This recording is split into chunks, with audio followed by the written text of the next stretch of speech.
Hello there, very good afternoon and welcome to Lunchtime News on TV1 for the news first where the people come first. I'm Martin Satya Nason. Let's start off with a look at your headlines for this afternoon.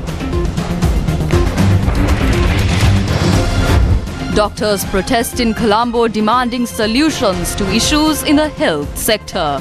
One person injured in a shooting in Ahungalla. Schools that were closed due to floods in Mathura and Galle reopened. G24 concerned as public debt levels continue to rise in developing countries. 10-year-old girl dies in Thalava accident.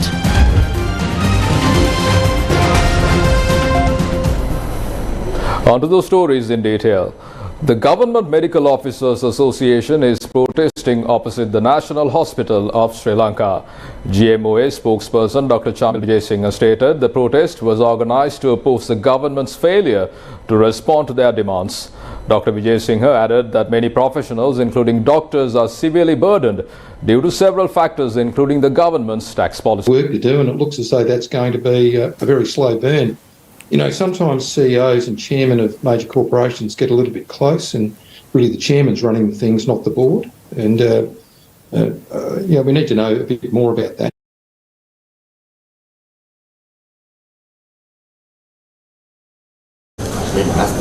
දැනගන්න කැමති වර්තමානයේ වෙන විට ජනාධිපතිවරණයේ කල්දැමීමේ සූදානමක් තිබෙන බවට මම ප්‍රකාශ කරනවා. මම දැනට නම් මට දැනගන්න නැහැ මේක. එහෙම කල් දානවන එක වැරදි. වෙලාවට මැතිවරණේ තියන්න ඕන. වර්තමානයේ පොදු ජන පෙරමුණේ නායකතුමා හැටියට මහ ජනතාවට දෙන පණිවිඩය කුමක්ද සර්? ජනතාවට අපිත් එක්ක ඉඳගෙන මේ ඉදිරිය කටයුතු වලට සහයෝගයක් කටයුතු කරන්න කියලා තමයි ඉල්ලන්නේ.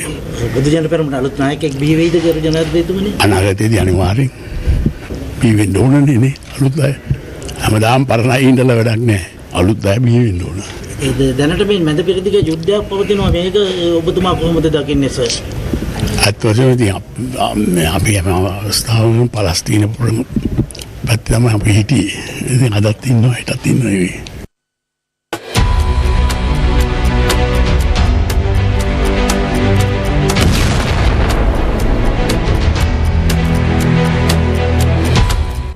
The Sri Lanka Foreign Employment Bureau has reached a decision to send Sri Lankans to work in Israel only after obtaining the necessary approvals from the Population and Immigration Authority in Israel, the Sri Lanka Embassy in Israel and the Ministry of Foreign Affairs. Deputy General Manager Gamini Senaratyapa said the decision was reached taking into consideration the uncertainty caused by the Israeli-Palestinian conflict. He said that Sri Lanka is taking all measures to ensure the safety of the missing Sri Lankans.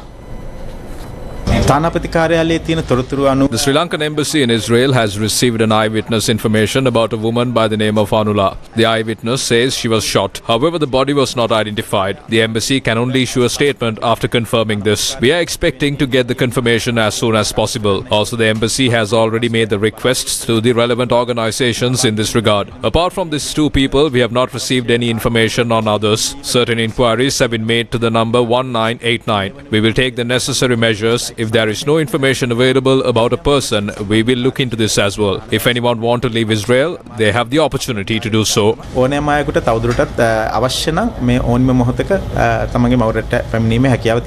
Lankan ambassador to Israel, Nimal Bandara, said Sri Lankan workers can leave the country based on their discretion. Many people are worried about their relatives in Israel, also eagerly watching the incidents unfolding. We are receiving phone calls continuously asking whether flights will be arranged to bring back them to the country. There are flights from Israel to Sri Lanka through Dubai, Abu Dhabi and Bahrain. If anyone wishes, they can return to Sri Lanka. There is no requirement for any special plans. As the Israel-Palestine war enters its fifth day, 900 Palestinians have been killed in Gaza, with the Israeli death count climbing to 1,200 people.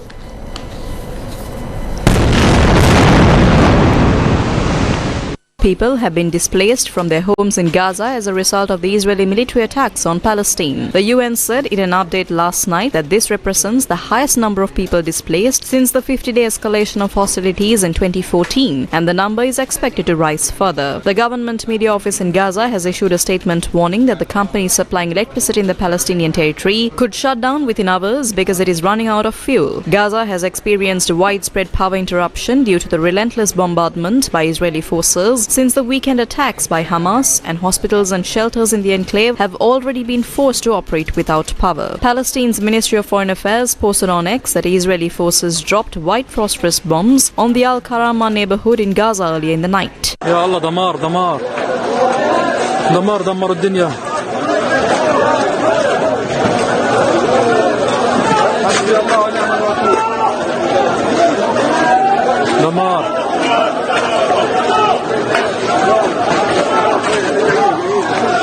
هذا ضل الصار الثاني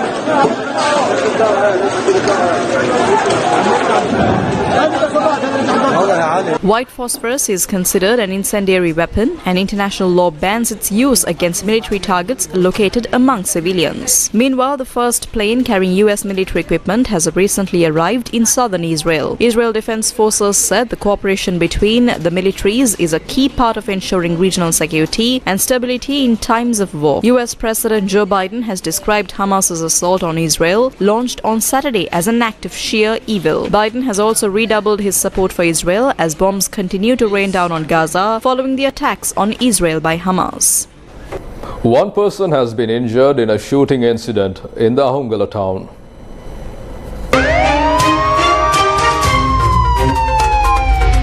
Crime Watch. Police said a group of people who arrived in a car opened fire while the person was travelling in a three-wheeler from Balapitia to Koskoda this morning. The injured is a 38-year-old resident of Nape, Koskoda. He has been admitted to the Balapitia hospital for treatment. According to the police, he is a close associate of Koskoda Suji. Preliminary investigations revealed that the gunman used a pistol to carry out the shooting. Further investigations are underway.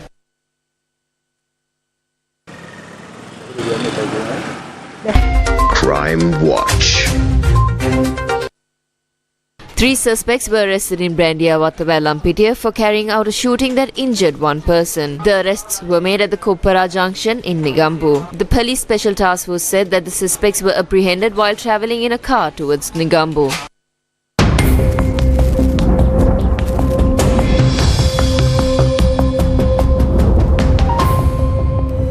Although showers have begun to recede in many parts of Sri Lanka, several areas remain battered by the adverse weather conditions. Water levels in the Polgolla Dam has increased due to the heavy showers experienced near the upper catchment of the Mahavali River last night. Accordingly, the office of the engineer in charge of the Mahavali authority says 3 sluice gates of the Polgolla Dam have been opened. The office has requested the people living in low-lying areas to be vigilant due to maintenance activities of the dam.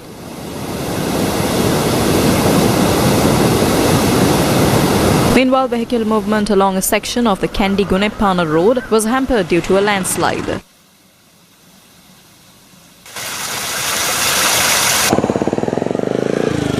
The Babbegama Doramgoda road in Galle remains inundated following heavy showers in the area. The Christchurch Boys College in Babbegama, that was closed due to the adverse weather conditions, was reopened today. Many areas along the Akurasa-Kadua road remain inundated due to the overflowing of the Nilwala river.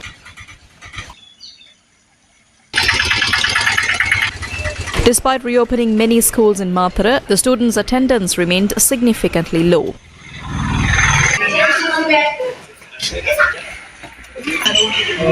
Water levels of the Ging River in Babbegama had reduced to 4.5 meters, and water levels across many areas have begun to recede.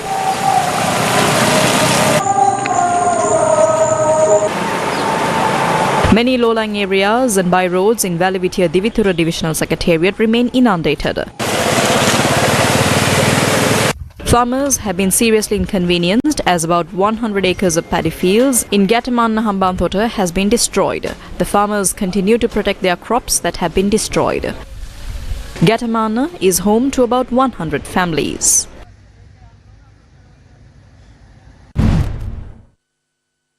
The Met Department predicts that showers or thunder showers will occur over most parts of Sri Lanka during the afternoon or at night. Fairly heavy showers above 75 millimeters can be expected at some places in the Ua, Central, Sabaragamuwa and Eastern provinces. A few showers may occur in coastal areas of the Western and Southern provinces during the morning. The general public is kindly requested to take adequate precautions to minimize damages caused by temporary localized strong winds and lightning during thunder showers. G24 members expressed concern about high and increasing public debt levels, with many developing countries carrying unsustainable debt burden. While members welcomed the G20 common framework, they noted that some of the poorest and most vulnerable countries are excluded from the benefits of debt relief.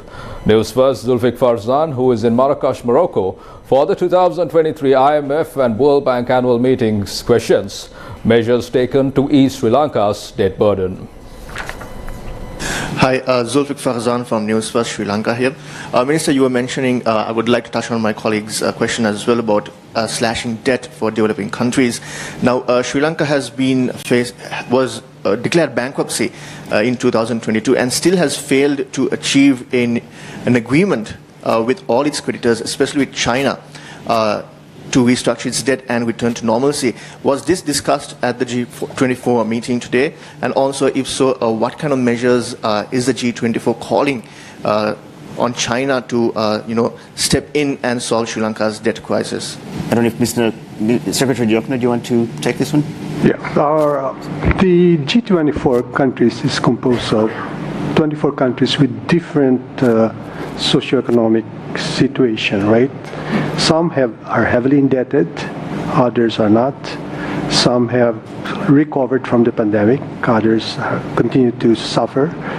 And for example, if you are in a situation where your debt servicing exceeds your budget for health and education, I think that should be considered as top priority for any assistance from the MDBs, right? So that is part of the communique, and we hope that the MDB will consider such countries where they are in a really bad position. What I will add is that Sri Lanka seems to be making progress. It has done some of its restructuring within the concept of the common framework, and it's now working on the roundtable. The roundtable is going to meet during this week in Marrakesh, so I see that there could be some progress on that regard. The Finance Minister and Secretary of the Philippines, Benjamin E. Dicono, says that Sri Lanka must not disappear in the face of its present economic situation, but must be an optimist to overcome the challenges. Recalling the economic challenges the Philippines faced after the COVID-19 pandemic, the Philippines Finance Minister, in an exclusive interview with News First Zulfikar Farzan, said sound structural reforms allowed his country to overcome these challenges. At the IMF and World Bank annual meetings, one of the key points that is like to be discussed is the credit and debt issue of Sri Lanka. Where do you see Sri Lanka's position in these negotiations, sir?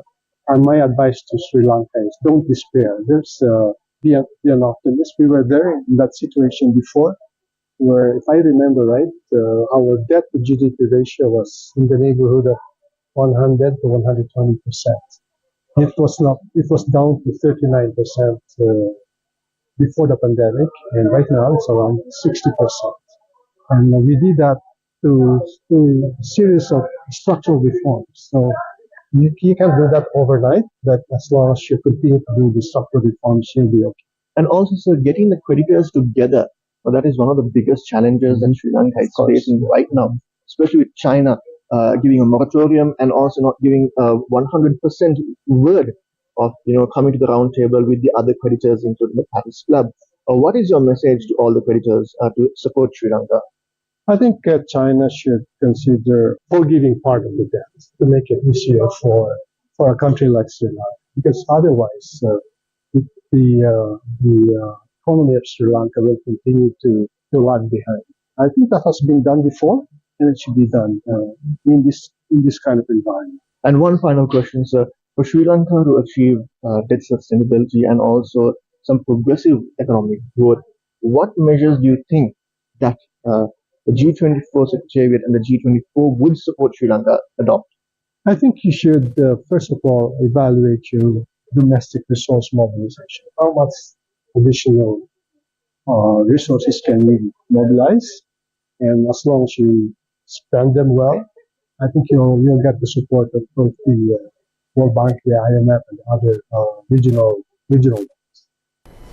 The G24 said that as many of its member countries are facing situations that are similar to Sri Lanka, and thus it is monitoring developments in the island nation very closely. Dr. Yabo Masha, the director of G24 Secretariat, speaking exclusive to the News First on the sidelines of the IMF World Bank annual meetings in Marrakesh, Morocco, on Tuesday pointed out that there is more to be done despite Sri Lanka reaching an agreement with regard to some of its debt earlier on the year. Ma'am, with the G24 Secretariat, handling a lot of matters with regard to the G24 countries, especially their finances and also their fiscal stability, where do you think Sri Lanka is progressing right now with regard to its debt restructuring and also getting all the creditors on track to help Sri Lanka as an island nation to recover from its worst economic crisis? At G24, many of our member countries are in the same situation as Sri Lanka. And so we have been monitoring developments very closely. What we see is that earlier in the year, Sri Lanka was able to reach some agreements on some of its debt, not all of its debt, and that's a good thing, But definitely there's still more to be done. The debt with that come under the Global Sovereign Debt Roundtable are still outstanding, and there's the progress in that area is not as fast as the progress on using some of the common framework type policies to reduce the debt burden.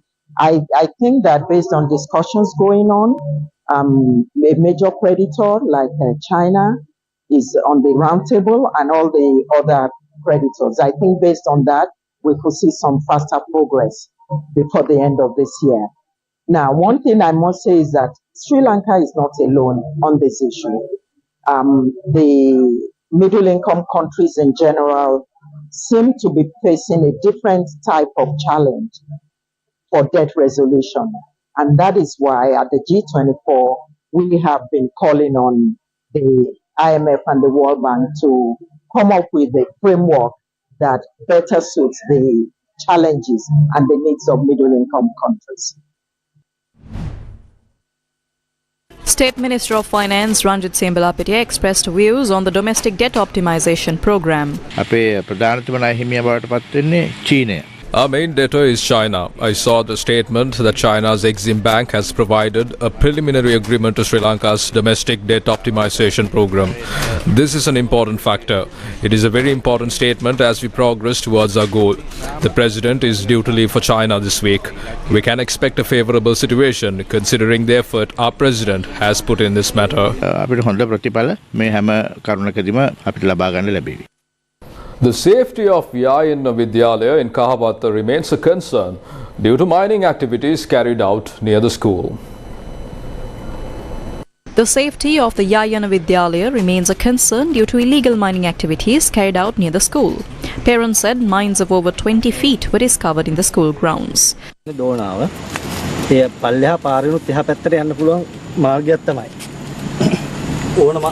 Close to 100 students from Gallekanda, Akarasuwa, Millagahahena and Panankanda attend the Yayana Vidyalaya. Parents of the school request authorities to take measures against this situation.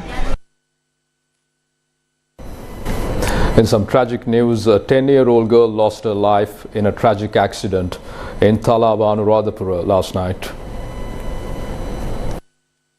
Nisalya Netsarani was eagerly looking forward to sit for the Grade 5 scholarship examination this year. She even attended a seminar ahead of the examination yesterday. However, all her hopes and dreams were shattered in a fraction of a second in Thalava town. A fuel tanker from Sapugaskanda collided with the bike that Nisalya and her mother were travelling on. They were soon rushed to the hospital for treatment.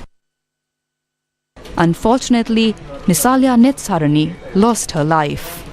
Police said the driver of the fuel tanker was arrested over the incident and is due to be produced before the Tambutegama Magistrates Court. The Fast On to Death campaign, launched by a group of farmers in Siamalanduwa opposite the Divisional Secretariat, is ongoing for the third day today. They say they will not call off the Fast On to Death campaign until the traditional farmland they cultivated on is returned to them. The farmers launched the Fast On to Death campaign on the 9th of October, demanding the return of their traditional farmlands which they cultivated for almost 30 years. A group of farmers from the Velasta Traditional Farmers Organization, Kotiagal and Ethimale, joined the campaign. Farmers said they have been chased away from farmland they have traditionally cultivated for nearly 30 years. The farmers claim that the Forest Department has acquired the land and they are helpless. One person was in critical condition and was taken to hospital yesterday during the Fast On to Death campaign. Day 33 of the second leg of the LOLC Divisavya program got underway, centering schools in the Batticaloa district.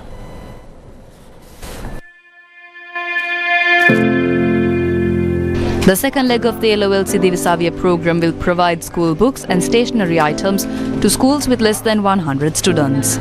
Students from schools including the Al Iqbal Vidyalaya, Firith Hos Vidyalaya, Hayrath Vidyalaya, Husainia Vidyalaya, Muhuddin Vidyalaya and Khanke in Order Hizbullah Vidyalaya were gifted school books and stationery items this morning. School books and stationery items were also gifted to students at the Pudurippu and Batticaloa Central Zonal Education Officers. Students will be provided school books and stationery for a period of 1 year under the program. This Worth initiative is a collaboration between the LOLC Group and the Ministry of Education.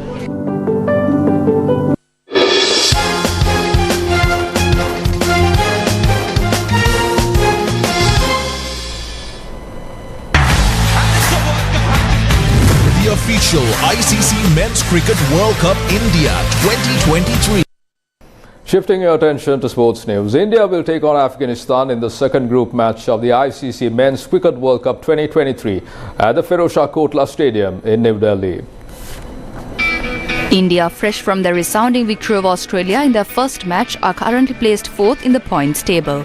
Meanwhile, Afghanistan, who lost their first game to Bangladesh, are placed ninth. Afghanistan have failed to overcome India in their previous 3 outings, losing 2 matches and 1 ended without a result. The match is set to begin at 2 p.m. local time. Cricket fans can watch all the action of the ICC Cricket World Cup via the MTV NBC networks, the official local broadcast rights holder of the World Cup.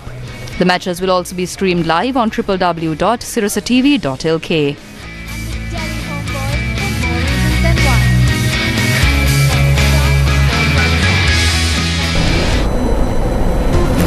From that, we bring to a close this edition of Lunchtime News on TV1. For details of these stories and much more, simply log on to our website www.newsfirst.lk. For the News First, where the people come first, I'm Martin Satyanesan. You take care and good day.